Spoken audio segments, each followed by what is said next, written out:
I was in the supermarket just before Easter, and a lot of the vegetables were reduced from anything between 70p, £1.20 to 15 pence.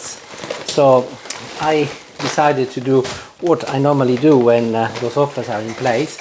I stocked up, and I purchased quite a lot of potatoes, 15p a bag. These are, I think there are 2 kilos. I've got quite a number of head of broccoli, some parsnip, some onions. So today I'm going to be dealing with those, and I will be making some soffritto, which I will freeze in the freezer, but also I will be blanching some of the others. But beside the bargain factor, that got me thinking, something which normally costs about £1, reduced to 15p, and in some shops actually you can buy vegetables for 8p or 6 pence. Also meat reduced, lamb reduced to £6.50 per kilo instead of triple the amount of money. The same applied to beef and to pork. So it got me thinking and start wondering what is actually really going on.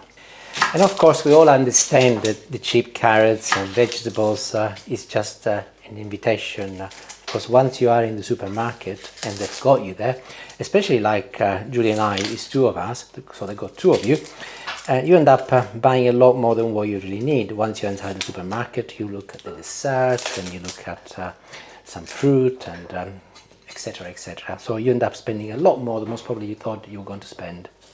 And before you know, your shopping basket is full of goods, and you walk outside and you think, but I only popped in for a bag of potatoes. Anyway, what got me thinking is the price differential. So if I normally pay £1 for a bag of potatoes, and all of a sudden I can get one for 15 pence, who is going to be absorbing the price differential, that discount of 85 pence? Is it going to be the supermarket? Is it the farmer, the suppliers? That's an interesting question to ask. And just to evidence the point a little bit further, I'm going to show you my purchases just before Christmas, but also just before Easter.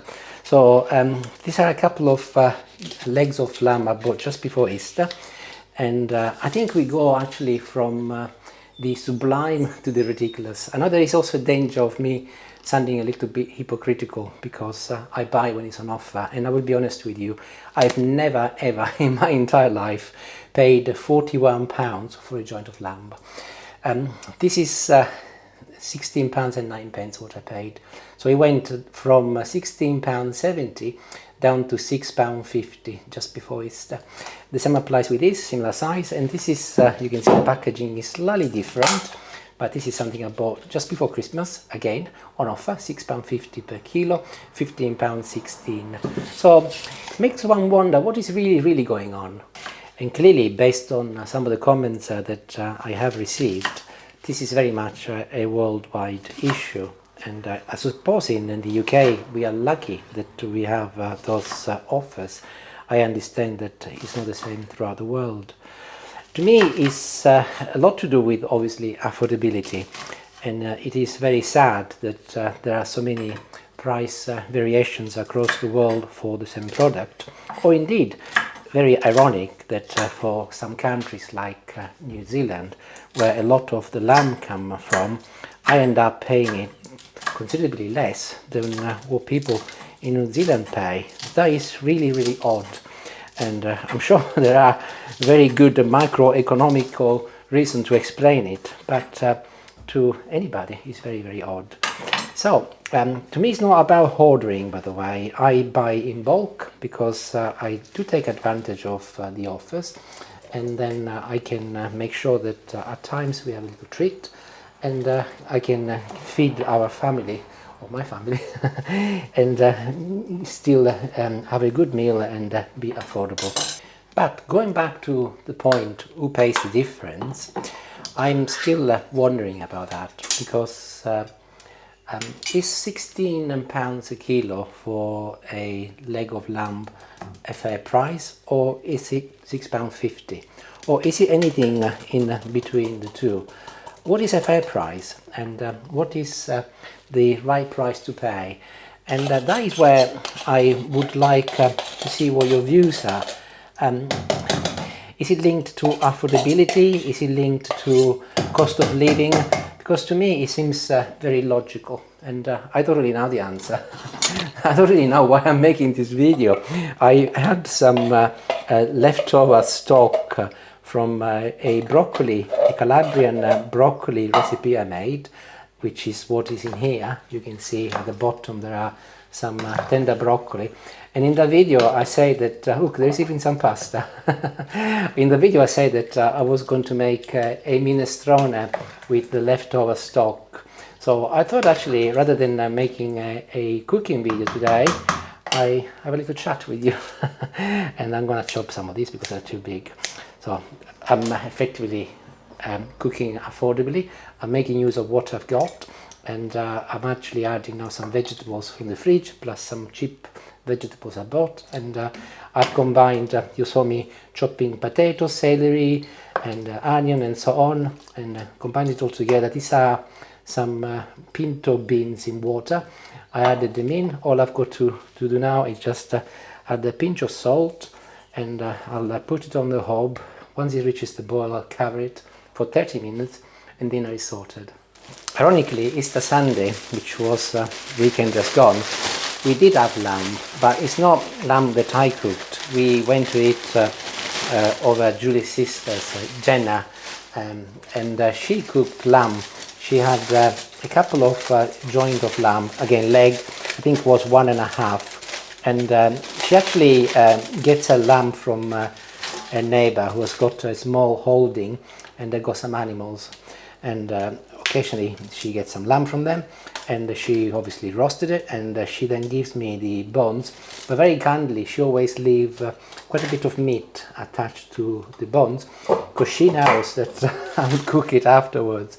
So I've got here the leftover bones from Sunday, and this is another way of how I deal with food, because clearly there is still a lot of goodness in here, and I'm now planning tomorrow's dinner. This is some of the I think it's the fat and the skin and so on, so I'll leave it in there because I'm going to make a stock.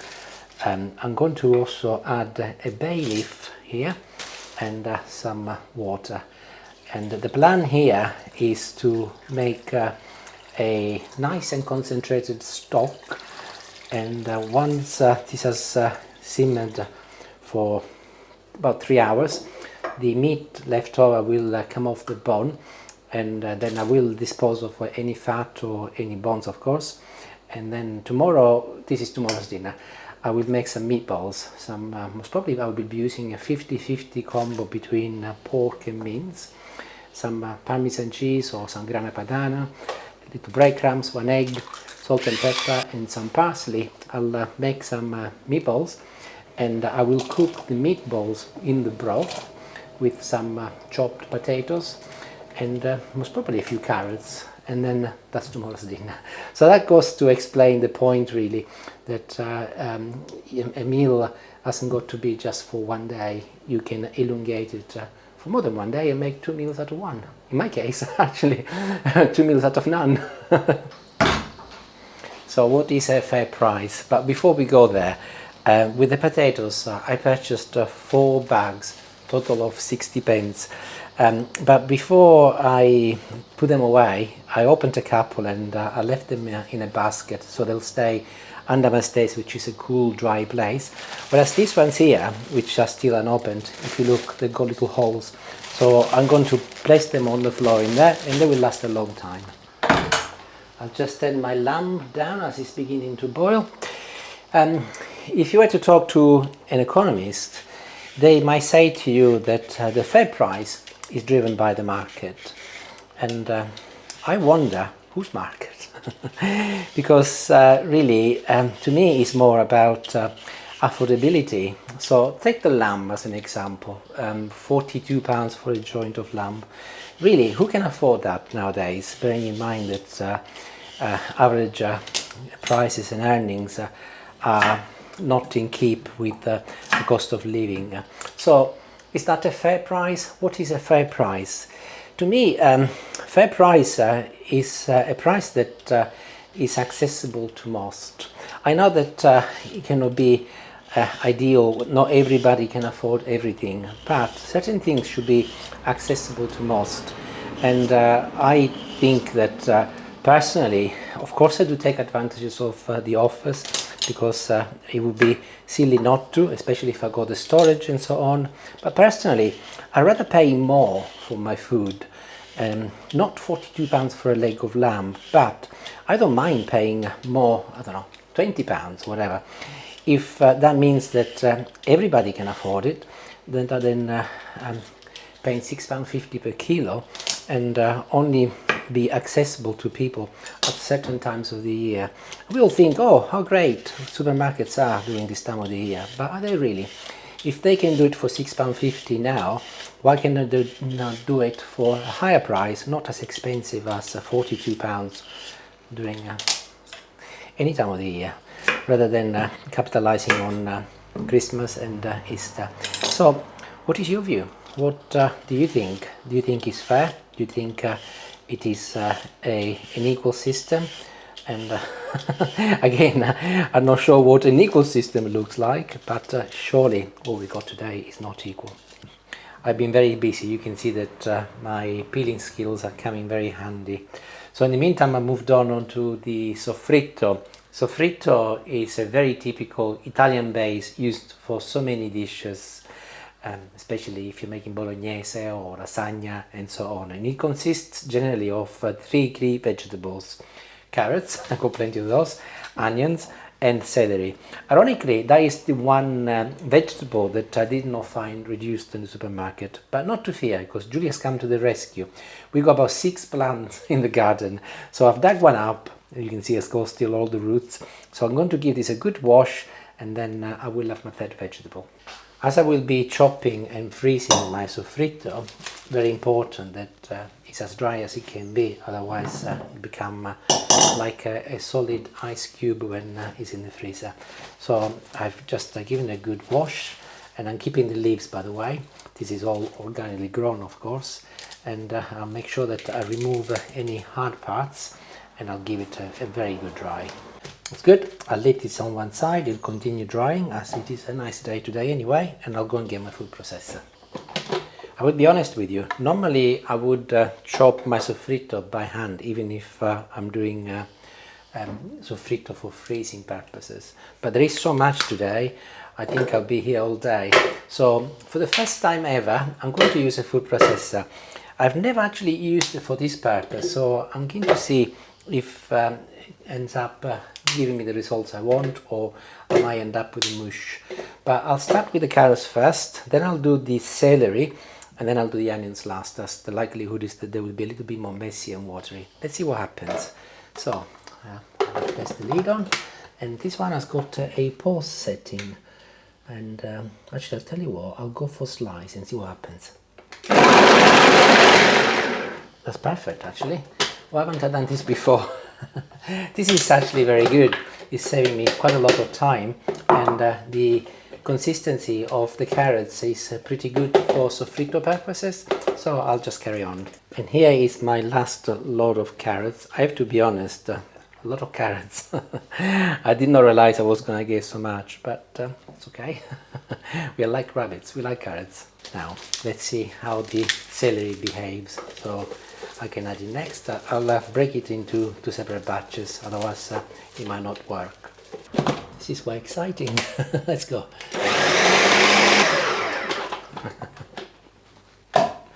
Yes, I think it's good. That's perfect. So let me show you. That's very good. I'm pleased with that. So I'll do the rest and I'll move on to the onions. There we go, look. This is really saving me a lot of time rather than chopping with a knife. Now, onions last. This is interesting. Let's put this back in. And this, by the time it's done, I will end up with multicolours. I was thinking maybe I should chop them, but I'll try them whole first to see what happens. I don't think so. I can see that it's not going to work. So I'll chop them in half. I think I can do that at the very least, and then it will be easier. But once again, I'll break it into 2 different batches. Let's have a look. Yeah, that's better. So I'll add this to my chopped celery and I'll finish the job. This is making me cry though. I'm glad I left it for last. Now the next challenge is to mix everything together, and as I've got considerably more than what I thought, but clearly I'm not going to be able to mix using a normal mixing bowl like this. So I've got here what Julie uses for a Christmas cake, so I'm going to use this to mix everything together. So I'll start with my last batch of onions. Here's the remainder of my onion and celery, and I'll finish with what I started, the carrots. Mix everything together. Oh, this is lovely. Look at this. I will be blanching the broccoli and the parsnip in a little while, but if you're doing this, you're making soffritto and you want to freeze it, you do not need to blanch it. Also, you can freeze it in a bag like I'm doing now, and because it's fairly coarse and it's quite dry, as long as you freeze it straight away, you will find that it will freeze nicely and you will not end up with a lump of ice. So very simply, I'm now filling in a few bags and then the job is pretty much done. And inevitably, if you do this, you will make a little mess, but that's fine. As they often say, no pain, no gain. And it is actually ready. All I've got to do is to get the air out, and I'll seal the bags, and then this is ready to go in the freezer. And the plan is that clearly it's a big bag. In my case, I will store them in a larger freezer. Then once it's frozen, I can go in and either put my hand in and use whatever I want, or if you've got maybe one freezer and you've got little capacity, you can decant some in a Tupperware container and only use what you need, leave it in the freezer, and then every so often you top it up. But this is ready. I'll move on to blanching the broccoli and the parsnip next. And I'll start with the broccoli first, and you might be thinking, blimey, that's a lot of broccoli. Yes, it is actually, and parsnip. Look at this pile here, it's massive. That is because generally broccoli and parsnip are very expensive in this country when they are at full price. So I've taken the opportunity to get a little bit of stock. Little tip, don't worry, I'm not going to show you how to remove all of the florets, but the one thing I'll say is ensure that you don't chop them too small, because once you then defrost it later, that will give you options and you can chop it further later. So I'll do them all, and I'll also remove the peel from the parsnips, and then I'll do the blanching. Another tip, by the way, do not discard the trunk. You can see that I'm just removing the bottom like this, so that I can go in the bin, and also removing the outer layer using a knife. And this is actually one of the best parts of the broccoli. You can eat it raw, or you can cook it alongside the broccoli, and it's honestly really, really nice. Delicious. With the parsnip, by the way, I'm just removing the bottom from over here, that part that is not good, and I'll chop them in half, so that again, like the broccoli, I've got options afterwards. But be careful, because they are a little bit tough. So there you go. And blanching is really easy and straightforward, by the way. You need a large enough pot of water. In my case, as I'm doing industrial size, I've got a very large pot, and I'm just going to add, I'll start with the parsnip first. And the more water, the better, because as soon as you put your vegetables in, the temperature will lower. But of course, if you've got a lot of water, it will be less likely that it will lower by much. You can see I've just added the last part, and it will take about a couple of minutes, and then I'll take it out. Literally a couple of minutes, as I said, and I'm going to use a strainer and pick them up. I've got here a colander and a cloth underneath, so that I don't end up making a mess, and I'll just progressively pick them all up and move them over here. And as the water is boiling anyway, I'll start with round 2, and the broccoli can go in. There we go. Another couple of minutes and they can come out also. In the meantime, the next job is to cool down my parsnips. I've got some cold water in my sink, and they can go in. I'm going to turn the tap on and add a little bit more cold water, and I'll leave them here for about a minute until they cool down. So I've placed them back in my box, and I've got a towel underneath and a towel on top. I want to make sure that they are as dry as they can be first of all. And having dried them as best as I can, I'm now arranging them on top of a baking tray. Make sure that whatever you use is flat. You try not to overlap them too much, otherwise they could stick to one another when they go in the freezer. And this is nearly ready now, so I will have to do a couple, and I will place this inside the freezer. I've got already my space designated for them. I've only got space for 2 though, so I will do my parsnip first. Julie has come to the rescue. She's now finished blanching the broccoli, and once that this is almost frozen, I will replace it with the broccoli, and then they will be done, and they can stay in the freezer as long as you like. It'd be like when you're buying frozen vegetables from the supermarket, but this is something you've done yourself, of course. Of course, if it's only a couple of you, or maybe 3 people, whatever, and you know how many exactly you're going to be needing, you can skip this step and put them directly in a plastic bag. And even if they stick to one another, it doesn't matter too much because you'll be defrosting them. But of course, by doing this, they will freeze individually, and then you can put them in a larger bag afterwards. And this is what I mean. I've made some space in my freezer drawer, and obviously we've done this before, and I know it's going to fit. I'll place it there and then give it hello give it a couple of hours, and then I can replace it with the broccoli, and that'll be exactly the same process with the broccoli. And here's the broccoli standing here. It's very, very al dente, but it's really nice. Cold now. Julie has cooled it down, so you can wait until the tray become available. So I'll move this out of the way. We are near the end of the video.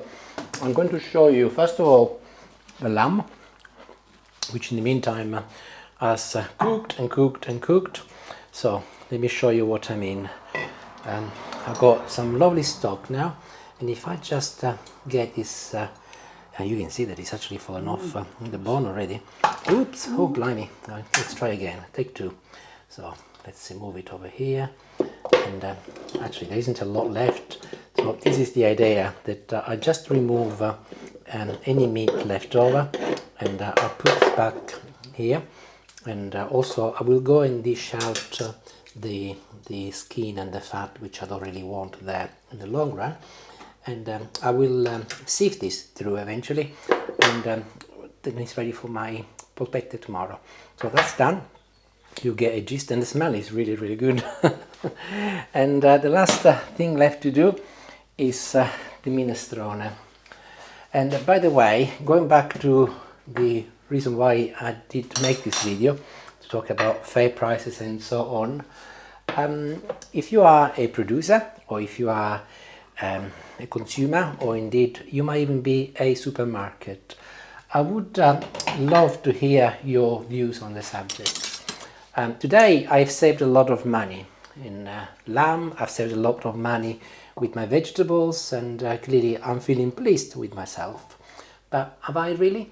And what I mean by that, what are the long-term consequences of these pricing strategies adopted by supermarkets and so on? Is it really sustainable? I would really love to hear your views on the subject. In the meantime though, I'm going to stop boring you with that. I'm going to try my lovely minestrone, and I'll let you know what it's like.